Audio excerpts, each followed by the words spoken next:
What's up, Kyle Russ here with the Hydro Mind Podcast. On this episode, I'm talking about the balance between workout and recovery, how to do it in order to maximize surfing performance.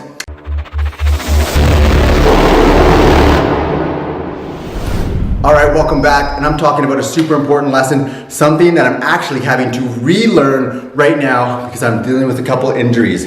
Now that's the important balance. There's a balance in all of life, the yin and the yang, the breathe in, the breathe out, the rest, the recover, the workout, the tide goes in, tide goes out. You catch what I'm saying? It's a universal law. Everything has a balance of opposites, and sometimes my fragile ego, I feel the need to constantly work out without proper recovery, even though it's what I preach. And a great teacher that I follow, Paul Chek, says it the best. He says, the paying teacher will continue to pay you a visit until you learn the lesson. And for me, I'm super short on time, young family, 2 amazing kids, amazing wife, great career, running a business. I sometimes skip the warm-up. And go straight to the workout because I forget, because I think that like the goal is to be in great shape, right? And I think what's going to move the ball furthest down the line the quickest is to just constantly push and push, right? But then things start to break and then you lose progress.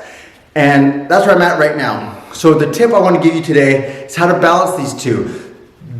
The ebb and flow of life is constantly shifting. Like I said before, swell goes up, swell goes down. Set waves come in, it gets flat. Tide goes in, it goes out. Your energy levels are the same. So you're gonna go through different seasons, different swell periods, if you will, based on your workout. So you're gonna have to work out more sometimes because you're feeling great, but sometimes you're gonna have to go into more of a recovery mode. And it's gonna change all the time depending on you. So you have to listen to your body.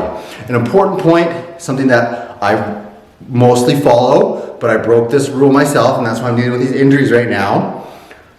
If you only have time to warm up, just do that and skip the workout. I was doing the opposite.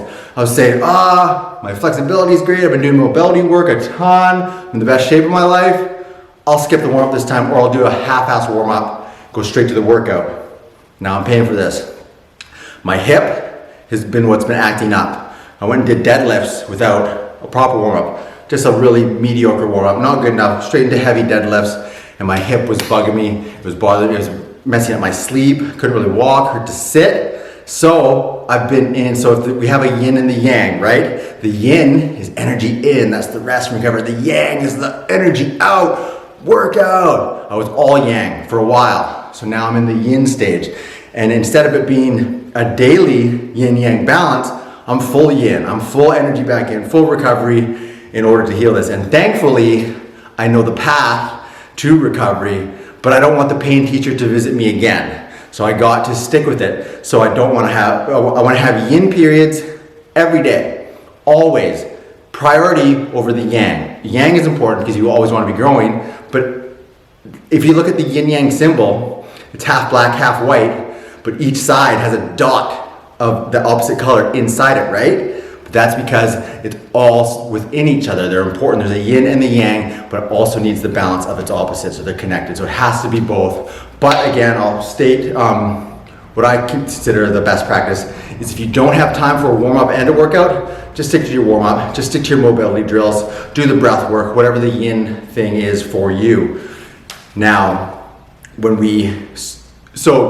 part of the opposite colors being together, the dot inside the yin, that actually means that recovery is part yang because it's moving the ball down the field towards your goal because you're actually growing during the yin stage. So it's really hard sometimes, especially for everyone, to understand this and practice it and follow it, especially like being me, like I'm super into fitness. I'm a masculine guy. I really try and push myself. I ask a lot of myself. So it's easy to forget the yin part, the feminine side, which is actually where all the growth happens. So I hope you remember that. And another little side tip, so this is about working out mostly. But when it comes to surfing too, that's hardcore yang. So what's the yin to surfing? It's the days off. So if you are, or the recovery afterwards, the stretching, the foam rolling, the cold showers, all that stuff, it's super, super important so that when those quality swells come, you're full yang, you can get out there and push, and contend with the best that the ocean has to offer. And that's what it's all about. Being the best you, good decision making, health, longevity, more waves, better waves. You know what we're about here at Hydro Mind. So I hope you take this lesson to heart so you don't get a visit from the pain teacher like I did. So I'm on the road to recovery. My hip actually today is feeling the best it has for a while. I just had a dope workout. Now easing back into it. I'm gonna be doing more body weight stuff for a little bit. Forget the kettlebells, I've been using the paddle bands too, but I'm really embracing the yin again.